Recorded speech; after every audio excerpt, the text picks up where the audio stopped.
Bonjour, bonjour, bienvenue à toutes et à tous sur Cocotte TV. Aujourd'hui, une nouvelle vidéo de présentation qui porte sur le tout nouveau boîtier Fractal Design Define C. Un boîtier qui va reprendre le design de la marque et qui se met tout simplement à jour, comme on peut le voir sur la boîte. On a par exemple un cache au-dessus de la carte mère. Le plus simple pour tout savoir de ce Define C est tout simplement d'ouvrir le carton et de vous le présenter dans le détail. C'est tout de suite, c'est maintenant, c'est sur Cocotte TV. On se lance à la découverte de ce Define C. Quelques tech specs tout d'abord. Le boîtier mesure 210 mm de large sur 399 mm de profondeur et 440 mm de hauteur. Au niveau du poids, on est aux alentours des 8 kg et le boîtier est compatible ATX. Après, au niveau du style, rien à dire ou redire, c'est du Fractal Design. Tout simplement, on retrouve la face avant qui imite l'aluminium, c'est très bien fait, avec les évents sur les deux côtés. À l'arrière de ça, on a un grand filtre amovible, nettoyable, une fois qu'on a démonté la face avant, des ventilateurs à l'avant, à l'arrière. On fait le tour, donc on l'a dit, ici, la face avant, en plastique qui imite l'aluminium, on est sur la version full black ici. On retrouve la petite diode d'activité HDD à cet endroit. On peut directement passer sur le côté gauche, où on va retrouver la porte-fenêtre équipée d'un plexiglas. C'est bien intégré, bien fait, et on note que la qualité de la peinture est très bonne, et on remarque que le noir du plastique et le noir de l'acier sont très similaires, ce qui permet d'avoir une finition vraiment haut de gamme sur le boîtier. Si on passe à l'arrière, on a une architecture classique aujourd'hui, avec ici l'emplacement de la backplate IO-Shield de la carte mère. On a ici un ventilateur de 120 mm qui est monté sur une grille au design à volée. On pourra remonter le ventilateur sur 3 cm environ. On a ensuite 7 slots d'extension, toujours avec les caches blancs, typiques chez Fractal Design. On retrouve également ici une petite grille d'aération, et enfin on a l'emplacement de l'alimentation dans le bas, et on le voit, c'est avec une grille à retirer depuis l'extérieur. Il faudra donc venir intégrer l'alimentation par l'arrière comme ceci. Pourquoi? Tout simplement parce qu'on a un cache pour l'alimentation en interne. Alors il est à noter que toutes les vis à main restent en place sur les panneaux, ça vous évitera donc de les perdre. On passe sur le côté droit. On n'a rien de spécifique à vous montrer ou vous dire, on a juste un panneau noir avec toujours une très bonne finition et une très bonne peinture. Et on retrouve donc l'autre grande grille qui permettra donc à l'avant de s'alimenter en air frais.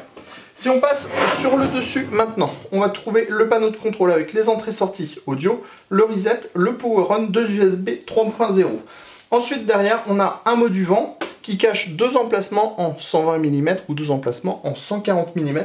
C'est compatible radiateur de water cooling en 240 mm maximum dans le haut. À l'avant, on passe d'abord en dessous. En dessous, on retrouve, comme on vous le disait, les pieds à la Fractal Design. Donc c'est des pieds type IFI avec du chrome en plastique et un bon gros rubber en caoutchouc pour limiter les vibrations. Pour retirer le filtre, on le tire tout simplement comme ceci. Ça libère un emplacement. Ici, on a 4 trous de fixation, c'est pour la cage HDD. On pourra retirer la cage HDD pour exploiter par exemple des emplacements 3,5, mettre un seul disque dur dans le fond. Et là, on a également la grille à destination de l'alimentation. Sachez qu'on pourra aussi mettre un ventilateur de 120 mm dans cet emplacement. Pour remettre le tout en place, vous voyez, c'est très simple et ça se clipse, c'est très agréable. Au niveau de la face avant maintenant en elle-même, si on tire cette dernière, on a accès, alors, il faut retirer le filtre du bas en même temps, on a accès au deuxième filtre, donc encore un grand filtre qui protège de base un ventilateur de 120 mm. Ensuite, on a 3 emplacements 120 mm si on le veut. Donc 3 emplacements 120 mm ou 2 emplacements en 140 mm. Au maximum en water cooling, on pourra mettre du 280, 360 mm. Sachez que la platine ici, là, ça se démonte. On a un petit U en fait qui permettra de mettre des grands radiateurs. On remet le tout en place, vous allez voir, c'est très simple. Voilà. À l'arrière de la face avant, c'est isolé, comme toujours chez Fractal.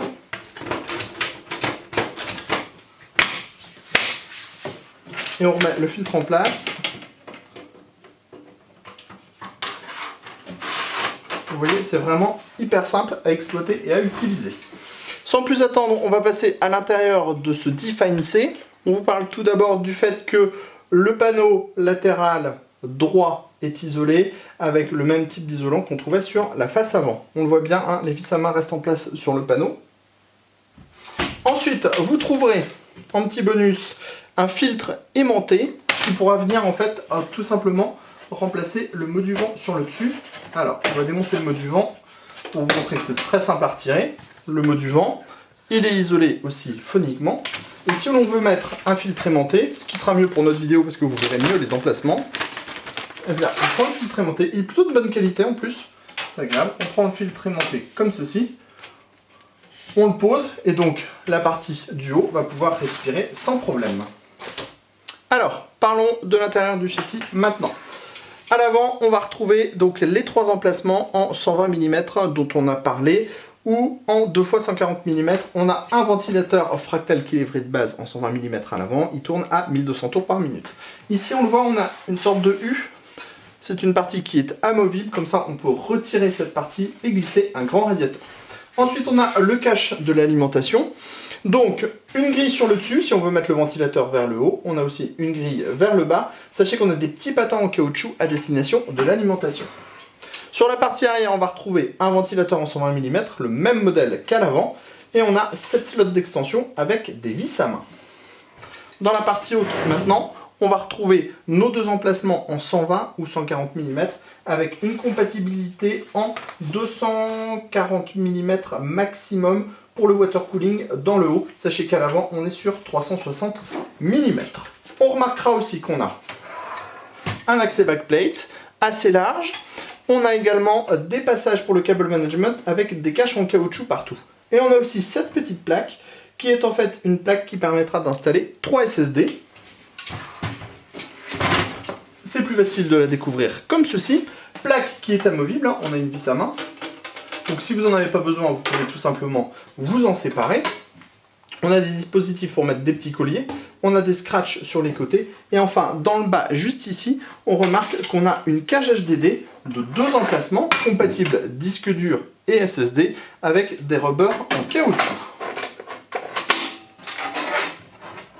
Comme assez souvent chez Fractal, on n'a pas grand chose à dire ou redire de la qualité de l'ensemble, hein. C'est très bien fait. Les fonctionnalités sont aussi très bonnes, pas de souci. On a 2 ventilateurs de qualité qui sont livrés avec le boîtier. Pour le moment, on ne peut pas vous donner de tarif sur ce boîtier puisqu'on ne l'a pas encore, le boîtier étant encore sous NDA probablement quand vous allez découvrir la vidéo. Mais on vous proposera un article et un test complet à son propos. Sur ce, on vous dit à très bientôt pour des nouvelles vidéos de présentation sur Cocotte TV.